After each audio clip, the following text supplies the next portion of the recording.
ये तस्वीरों को आप देखिए, कितनी ताकतवर ये तस्वीर है। अंदर इनके साथियों को शायद डिटेन किया गया है। પોલીસની વાન સામે એકલી ઊભી રહેલી આ યુવતી આખરે કોણ છે? સોશિયલ મીડિયા પર આ વિડીયો જબરદસ્ત વાયરલ થઈ રહ્યો છે અને લાખો લોકો તેની હિંમતની પ્રશંસા કરી રહ્યા છે.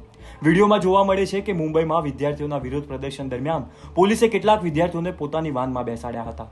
ત્યારે એક યુવતી અચાનક વાનની સામે આવીને અડગ ઊભી રહી જાય છે. ભારે વરસાદ હોવા છતાં તે એક પગ પણ પાછળ હટતી નથી. થોડા જ સમયમાં બીજા લોકો પણ તેની સાથે જોડાઈ જાય છે અને પોલીસની વાન આગળ વધી શકતી નથી.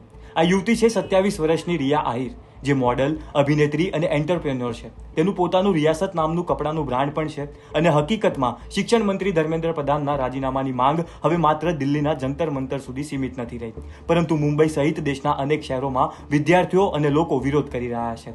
આ જ વિરોધ દરમિયાન રિયા આહિરની નિર્ભયતા કેમેરામાં કેદ થઈ ગઈ અને હવે તેનો વિડીયો સોશિયલ મીડિયામાં વાયરલ થઈ રહ્યો છે. તમારું શું કહેવું છે આ યુવતીની હિંમત વિશે એ અમને કોમેન્ટ કરી જણાવો.